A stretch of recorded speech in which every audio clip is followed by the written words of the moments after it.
In 1956, a bathroom shelf could look almost empty by modern standards. Cold cream, face powder, lipstick, perhaps witch hazel, a jar of petroleum jelly, and a few tools that did not even come from a cosmetics counter. Yet photographs from the period show carefully finished faces, shaped brows, polished lips, and hair that could survive an entire workday. The interesting question is not whether women of the 1950s had discovered better chemistry. In many cases, they had not. The real difference was that a smaller collection of products demanded more technique, more improvisation, and more knowledge passed from one person to another. That distinction matters because the popular image of the decade can be misleading. The 1950s were not a pre-commercial age when women innocently used kitchen remedies until the beauty industry arrived. Cosmetics were already a major American business. By 1930, a small group of companies controlled a large share of the market, and wartime advertising had already tied lipstick, powder, and a carefully groomed appearance to modern femininity. After the Second World War, lipstick use became extraordinarily common. Hollywood, department stores, drugstores, magazines, direct sales representatives, and television were all teaching women what a finished face was supposed to look like. What changed later was subtler than a simple story about greedy companies hiding cheap secrets. Beauty became increasingly specialized. A multipurpose jar could become a cleanser, a balm, a brow product, a highlighter, and a lip treatment sold in separate packages. At the same time, some old techniques vanished because newer formulas were genuinely easier, safer, or more predictable. The useful story is found in that tension. What was real skill? What was clever thrift? What was merely tradition?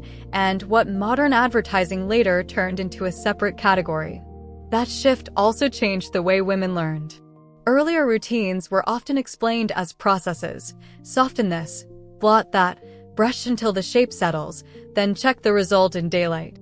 Later advertising increasingly emphasized product identity, promising that a particular bottle or applicator would deliver the effect. Neither system was purely good or bad, but they trained the consumer differently. One rewarded accumulated practice, the other rewarded finding the right purchase. There is another correction worth making before opening the medicine cabinet. No single routine represented every American woman.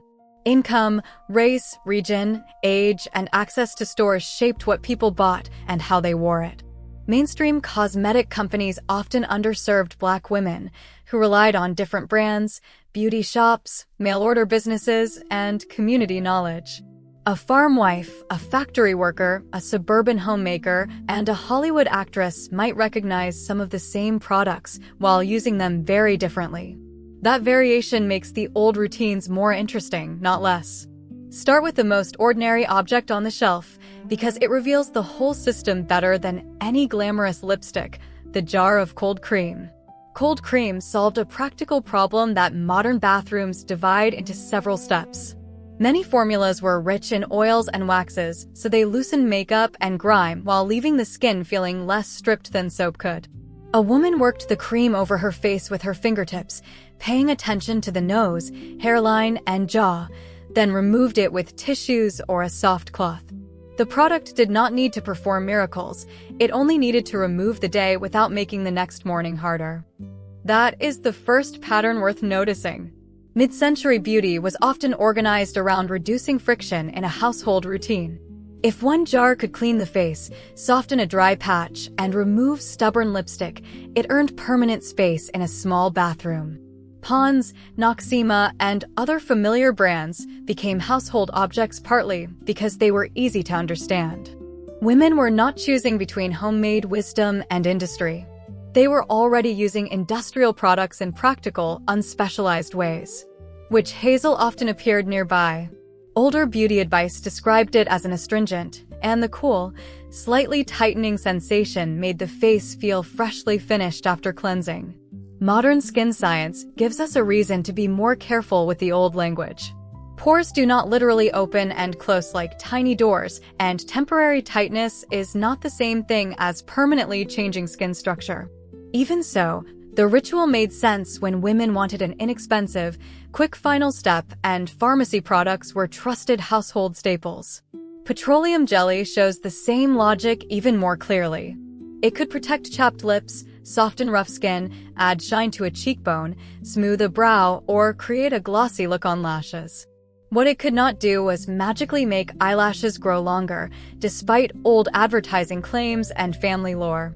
Its real strength was simpler. Petroleum forms a barrier that slows moisture loss. The visual effect on brows and lashes came from coating and shine, not secret growth chemistry. Elizabeth Arden's 8-hour cream turned the multipurpose idea into a prestige product. Arden introduced it in 1930, and the brand still describes it as a petroleum-based skin protectant used on lips, hands, cuticles, brows, and dry areas. The famous horse story is often retold incorrectly. Arden's own history says she used the formula on the legs of her thoroughbred horses. The name is associated with a customer who said a child's scraped knee looked better hours later. Over time, those stories blended into beauty folklore.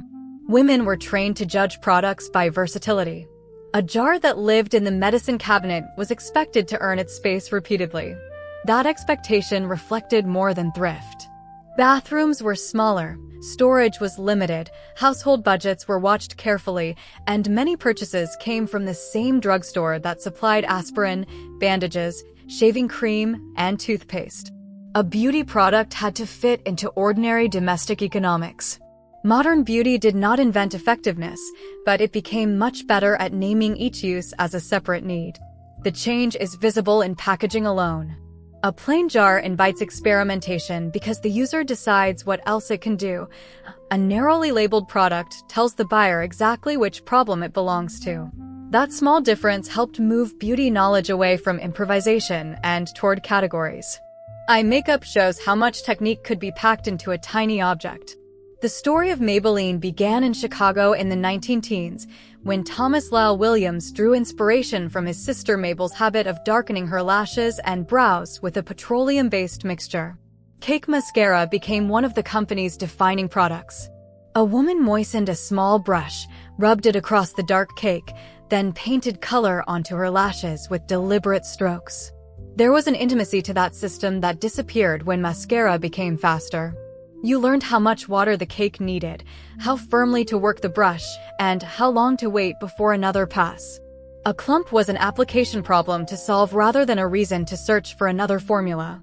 By the late 1950s, wand-style mascara was arriving as a major convenience, and the tube and brush format soon became increasingly familiar. It solved real problems of speed and ease, while also moving part of the skill from the user into the package. Old photographs of separated lashes produced one of the strangest beauty legends of the era. Actresses and makeup artists sometimes used an ordinary pin to tease apart lashes after mascara.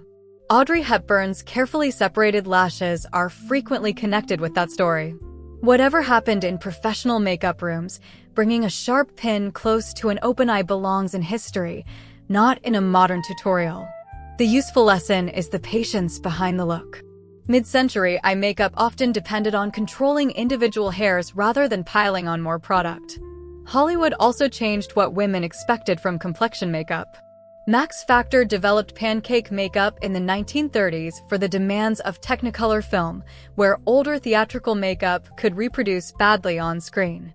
Actresses began taking the product home, revealing that something designed for cameras also worked in everyday life. A technical solution from a film set had escaped into ordinary bathrooms. That migration mattered because movies did more than advertise glamorous faces. They created a visual standard millions of women could study in close-up. Once audiences saw smooth complexions, sharply defined mouths, and carefully controlled brows enlarged on theater screens, ordinary makeup was judged against a professional image created under lights. Cosmetic companies then translated studio technique into products, shade systems, counter demonstrations, and magazine instructions. The modern beauty tutorial existed long before the internet.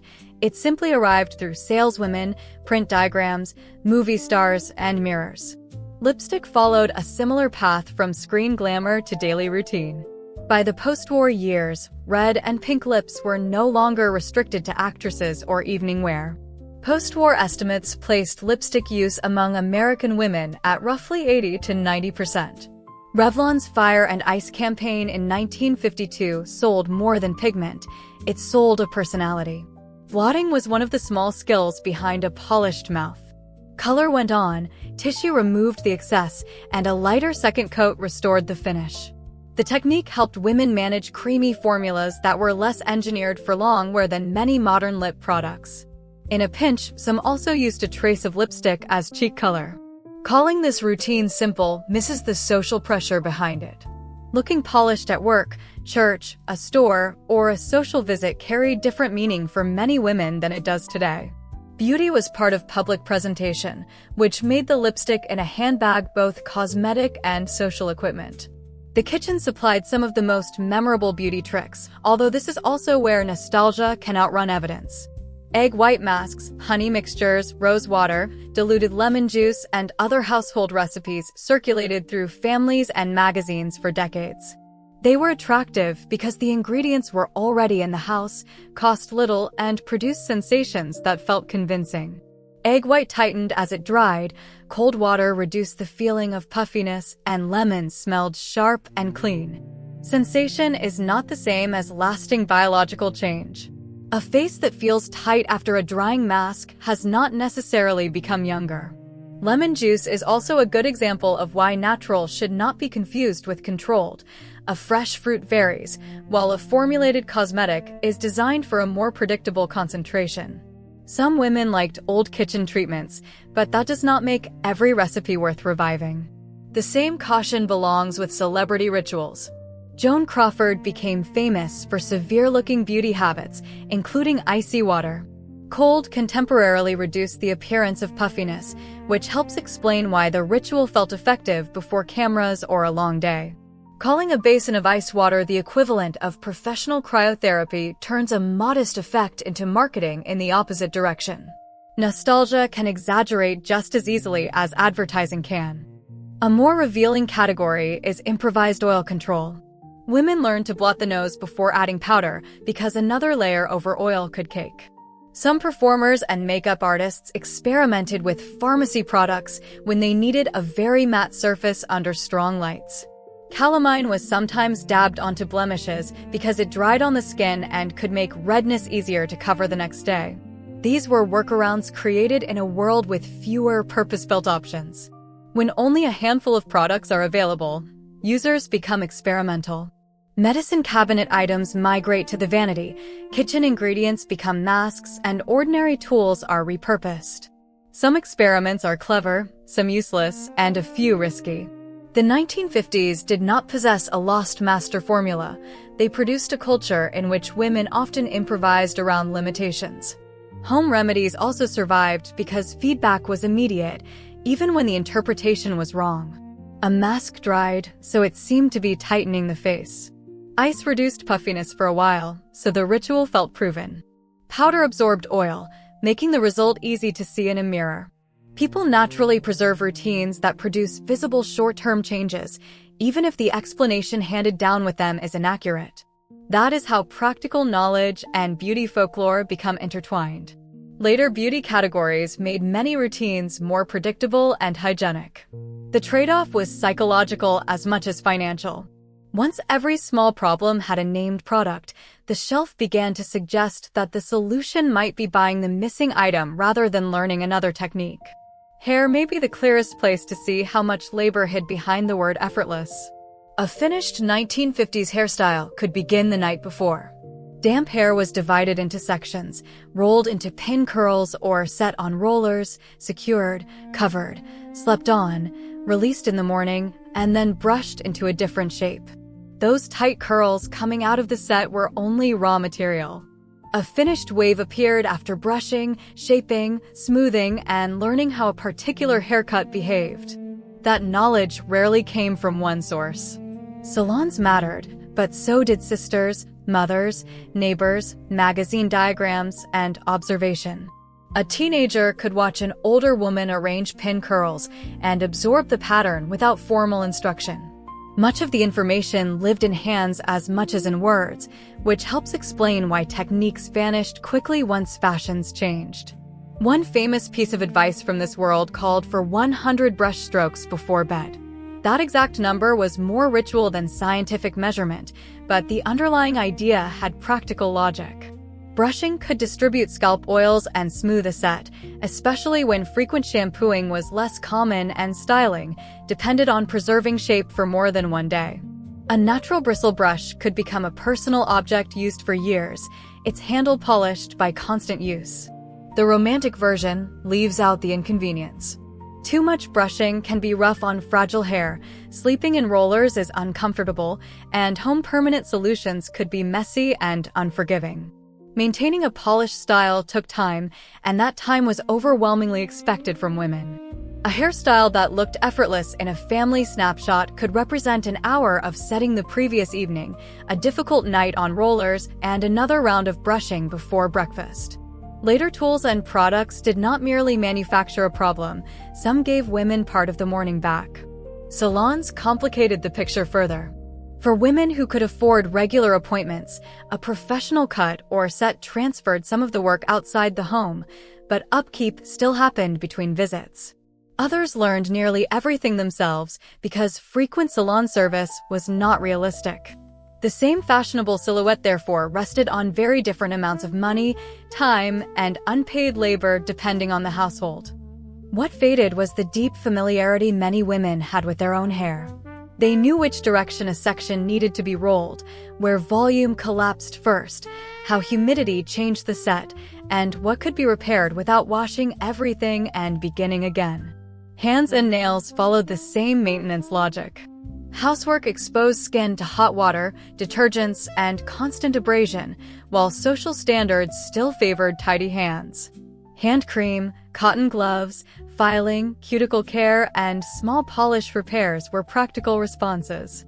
Grooming was woven into evenings, mornings, workdays, and preparation to leave the house, creating expertise through repetition. So, were these beauty tricks really buried by the industry? The historical record suggests a more interesting answer. Cosmetic companies were already powerful long before the 1950s, and they were already teaching women to buy coordinated systems. Elizabeth Arden sold complete beauty programs, Max Factor tied complexion products to Hollywood technique, Revlon turned lipstick shades into cultural events, and Maybelline used mass advertising to teach consumers how eyes should look. The commercial beauty industry did not suddenly arrive after a golden age of 3-product bathrooms. What changed was the balance between product and practice. Better packaging moved technique into the applicator, new formulas made results more consistent, and mass retail offered far more choice. Advertising also became increasingly skilled at defining smaller problems. A dry lip could be framed as a lip treatment problem, a shiny forehead as a primer problem, and a stray brow as a brow gel problem. Once those categories existed, it became easy to forget that earlier generations often handled several jobs with one jar and a practiced hand. Specialization also made comparison harder. If every concern has its own product category, a routine can grow without any single purchase seeming excessive. Each bottle appears to solve a different problem, so removing one can feel like leaving a task unfinished. Mid-century women were hardly immune to marketing, but the smaller number of categories placed a natural limit on how many separate steps could be presented as essential. That is a more convincing explanation for the visual difference between the old shelf and the modern one than a conspiracy ever could be. Some specialization was genuine progress. Safer eye products are preferable to sharp pins, controlled formulations are preferable to random kitchen acids, and modern shade ranges can serve needs that narrow mid-century beauty ideals often ignored. Faster hair tools save time. Better sunscreens and tested skincare ingredients offer advantages a 1950s Vanity could not provide. The old routines still teach something useful, but the lesson is not to copy every recipe. It is to understand what each product actually does, use only what produces a result, and recognize when a technique can solve a problem before another purchase becomes necessary. Earlier users often gained that judgment through repetition, even when some inherited beliefs were wrong. Picture an ordinary vanity near the end of the decade. An open compact lies beside a brush with a worn handle. Months of use have flattened one side of a lipstick, cold cream has left a faint ring on the shelf, and rollers are drying near the sink. Nothing about the scene proves women had better skin or that life was more elegant. It shows something more concrete. Beauty knowledge occupied more space in memory because products occupied less space on the shelf. That is probably what became buried. Not a secret formula and not a conspiracy that erased miraculous tricks, but a layer of everyday technique carried through families, friends, salons, magazines, and repeated practice. Once a new applicator, formula, or fashion made a skill unnecessary, there was little reason to preserve the old instructions. Within a generation, something once considered obvious could begin to look mysterious. When an old photograph seems impossibly polished, look beyond the lipstick shade or curl pattern. Think about the motions that happened before the shutter clicked, a brush cleaned after use, a compact checked in a hallway mirror, a curl reset after rain, or lipstick blotted instead of endlessly reapplied. Those details do not make the past superior. They make it understandable. If you remember one beauty ritual your mother, grandmother, aunt, or neighbor actually practiced, tell me which one stayed with you. Personal memories are often where the most interesting history survives. If you enjoy uncovering how ordinary American life really worked, subscribe to feel at home for the next story.